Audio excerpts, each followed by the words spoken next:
काशी में प्रताप मुकुट नाम का राजा राज्य करता था। उसके वज्र मुकुट नाम का एक बेटा था। एक दिन राजकुमार दीवान के लड़के को साथ लेकर शिकार खेलने जंगल गया। घूमते घूमते उन्हें तालाब मिला। उसके पानी में कमल खिले थे और हंस किलोल कर रहे थे। किनारों पर घने पेड़ थे जिन पर पक्षी चहचहा रहे थे।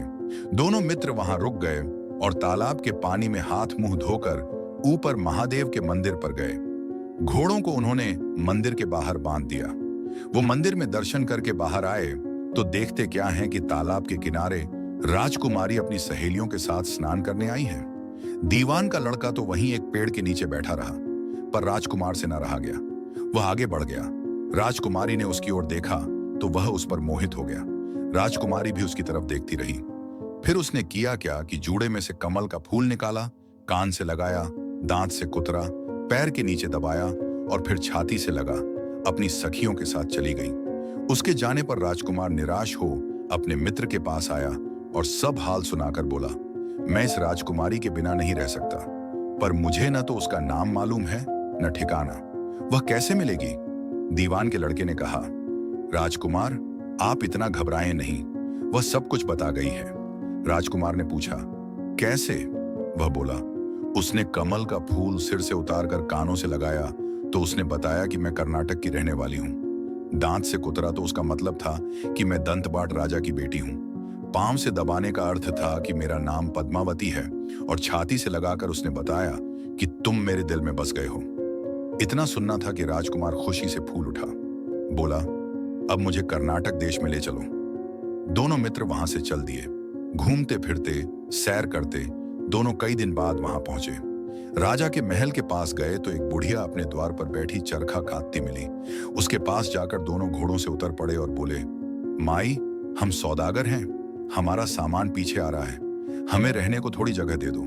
उनकी शक्ल सूरत देखकर और बात सुनकर बुढ़िया के मन में ममता उमड़ आई। बोली, बेटा, तुम्हारा घर है, जब तक जी में आए रहो।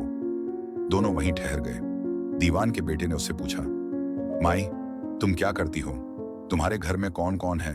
तुम्हारी गुजर कैसे होती है? बुढ़िया ने जवाब दिया, बेटा, मेरा एक बेटा है जो राजा की चाकरी में है। मैं राजा की बेटी पहमावती की धाय थी। बूढ़ी हो जाने से अब घर में रहती हूँ। राजा खाने पीने को दे देता है।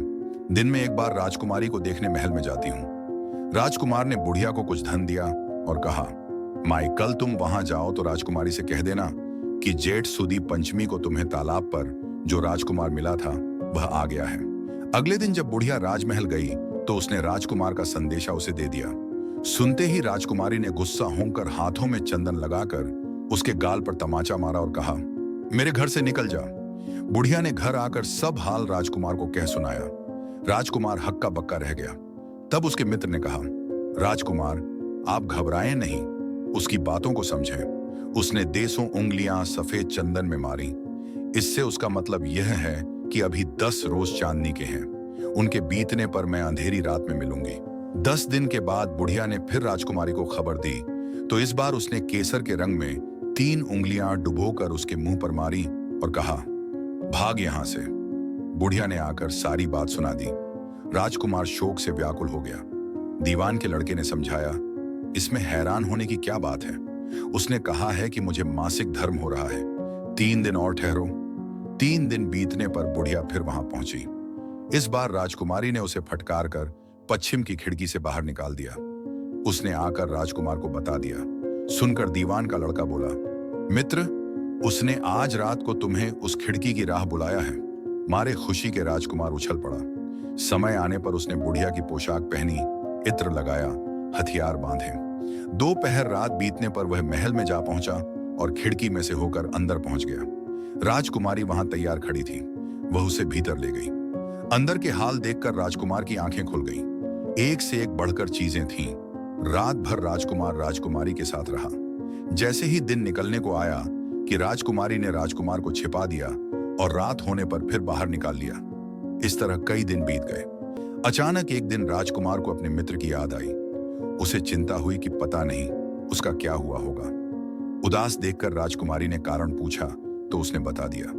बोला, वह मेरा बड़ा प्यारा दोस्त है, बड़ा चतुर है। उसकी होशियारी ही से तो तुम मुझे मिल पाई हो। राजकुमारी ने कहा, मैं उसके लिए बढ़िया बढ़िया भोजन बनवाती हूँ, तुम उसे खिलाकर तसल्ली देकर लौट आना। खाना साथ में लेकर राजकुमार अपने मित्र के पास पहुंचा। वे महीने भर से मिले नहीं। राजकुमार ने मिलने पर सारा हाल सुनाकर कहा कि राजकुमारी को मैंने तुम्हारी चतुराई की सारी बातें बता दी हैं, तभी तो उसने यह भोजन बनाकर भेजा है। दीवान का लड़का सोच में पड़ गया। उसने कहा, यह तुमने अच्छा नहीं किया। राजकुमारी समझ गई कि जब तक मैं हूं वह तुम्हें अपने बस में नहीं रख सकती, इसलिए उसने इस खाने में जहर मिलाकर भेजा है। यह कहकर दीवान के लड़के ने थाली में से एक लड्डू उठाकर कुत्ते के आगे डाल दिया। खाते ही कुत्ता मर गया। राजकुमार को बड़ा बुरा लगा। उसने कहा, ऐसी स्त्री से भगवान बचाए, मैं अब उसके पास नहीं जाऊंगा।